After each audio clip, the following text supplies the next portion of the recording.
Now that you have your texture in your sand, we are going to add some beach grass to it. We need to use our custom shape tool. And with our custom shape tool, if you look up here, there are a bunch of preset shapes.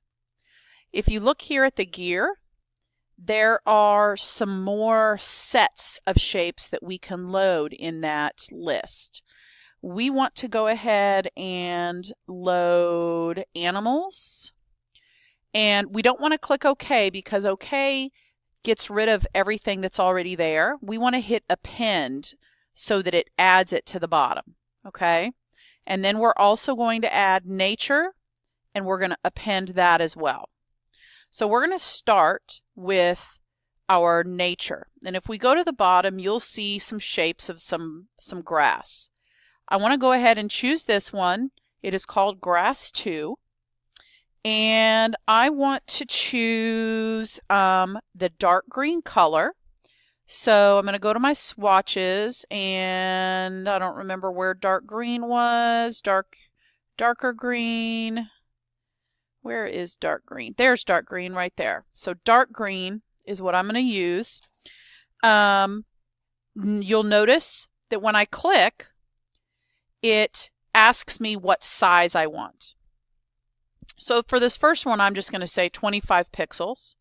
And I want to say I want to preserve proportions. And basically what that means is if I say the width is going to be 25, the height is going to stay in proportion as well. So if I click, notice that that's it. That's 25. That's not very big. So this time when I click, I want to make it bigger, which I do anyway because I want to have some random sizes here that probably about 6 to 8 of these in different places and different sizes. So I'm going to have a couple that are really big,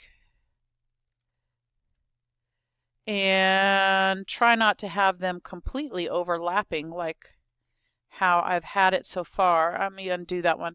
So sometimes you got to click.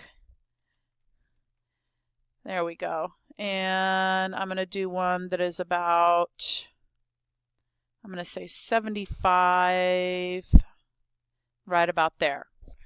Okay, and now when I do this again, I want to go and I want to choose a different shade of green. This time I'm going to choose darker yellow green, and I'm going to do the same thing.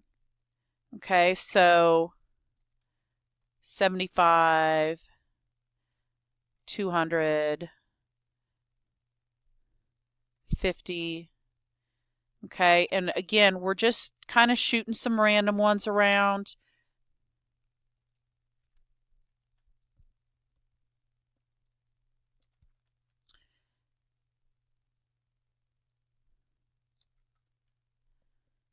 Okay, and after you've filled up some more, then we're also going to pick one that's a little bit lighter. So I have that selected right now.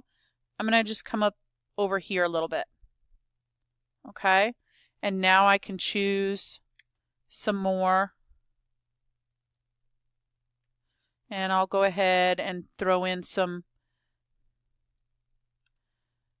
and then change the size.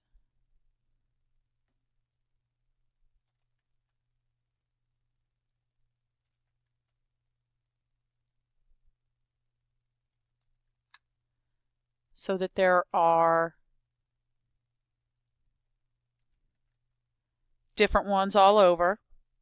And then finally, we know we never have all green grass, so we're going to choose a brown as well and throw in a few brown edged grasses.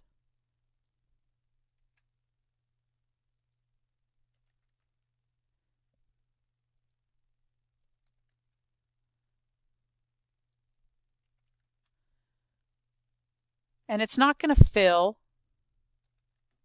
There we go. All right, so now we have that. Now I want to choose the brush tool. And I want to choose, for my foreground color, I want the dark green. And for my background color, whoops, let me do this real quick. Background color, I want brown. Let's see, is there one that just says brown? No, not so far. So I guess I will choose, I'll choose the medium warm brown. Okay, now I'm flipping it back so green is foreground, brown is background. And with my brush, I have,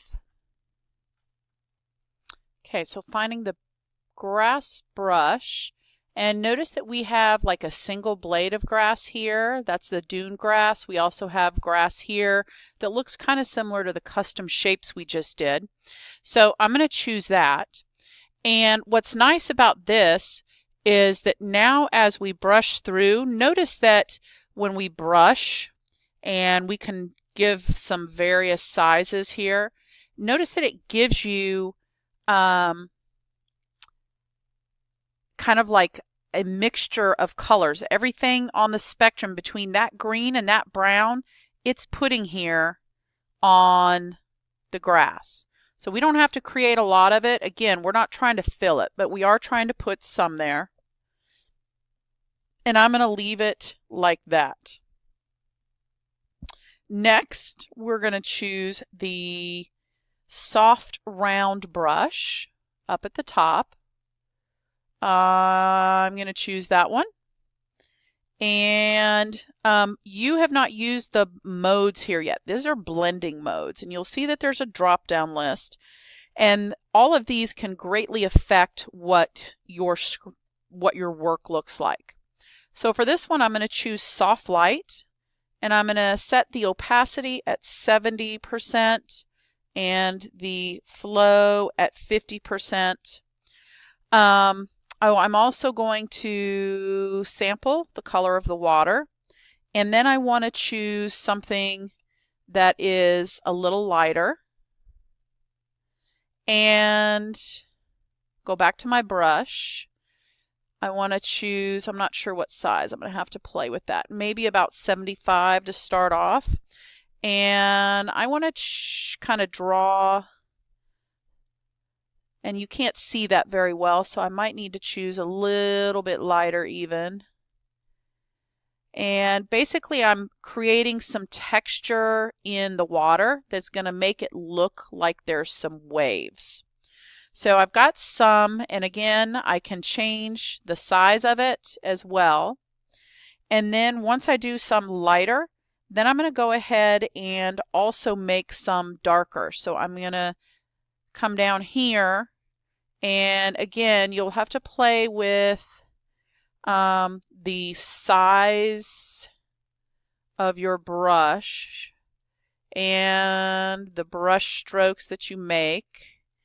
You might also want to play with the opacity a little bit and the flow because we want it to be subtle. We want everything to kind of blending in as opposed to just looking like lines drawn through.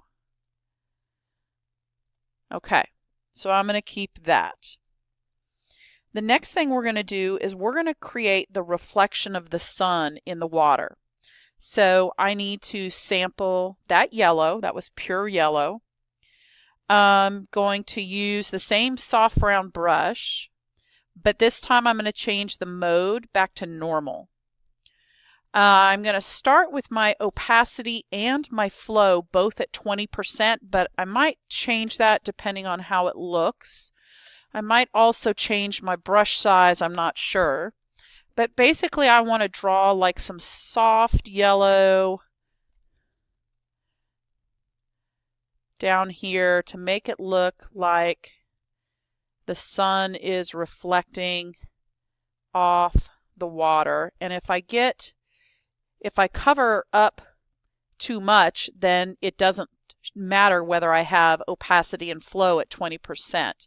So I got to be careful not to cover up or brush over things too much. Okay, so I think that's about right.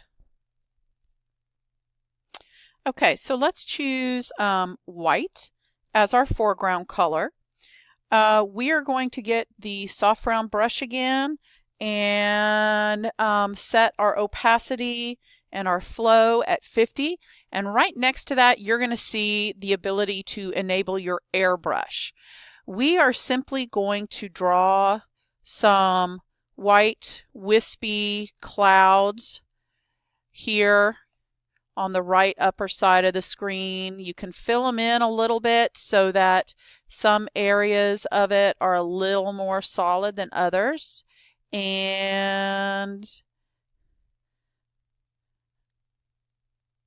but keep the edges wispy. The soft round is what allows that to happen. Okay. We're going to keep our foreground color white, and we're going to go over here to the custom shapes, and we are going to choose this bird. Okay, so just like the grass, when we click on this bird, it asks us what size. I'm going to keep 100 because I'm not sure what size right now, and I'm going to check preserve proportions and click OK. And I actually want it a little bit bigger, so I'm going to Control Z and undo, and I'm going to say 200 for this. It's going to be white, and it's big because it's closer to us. Now, however, I actually want one to be kind of gray, and I'm going to click it over here above the sun. This one is going to be, we're going to say 75, and it's smaller and it's darker, and that's because when things are darker or farther away, they appear to be darker. Okay, that's our whole rules of perspective. So we're going to keep that there. Now, you could add a couple more birds, varying shades between those colors, but I'm going to go ahead and get my type tool. And actually, before my type tool, I am going to get the darker cyan green, or dark green cyan right here. And I'm going to get my type tool, and I want the horizontal type tool. And right up here, I want to type CU at, and then I'm going to hit enter, the beach. Now, because this is a font that I used earlier, it's still there. I'm going to change this. Okay. So the first thing I want you to notice is that if you click on any part, like if I want to center it, make sure you select both lines of text to center it. Okay, and then I can move it on. Now, once you create your text, it does make a text layer. So in order for you to edit it, you can double click on this T of the thumbnail in your layers panel. It selects the text to where you can use your options up here. Or you can go to your character panel and just make sure your layer is selected, and you can make changes here. We're going to, I was going to use a font that is not on this computer. So let's go ahead and choose Bell MT. And instead of italic, we will use regular. I'm going to leave it at 70 points. So go ahead and make it that. Right next to that, we have what is called leading, and it's set at auto. I want, if you drag, you can reset it. So we want this to be closer to this. So right here at about 50 point. Oh, actually, I also noticed my horizontal or my vertical text is different. Let me do that. So my leading actually needs to be more, hang on, probably about, I'm going to make it about 68. There we go. Now I'm going to change my font size also to 65 and actually leading 66. There. And then I need to pull that on the screen. Okay. So at this point, go ahead and save it, and then remember to save as a JPEG.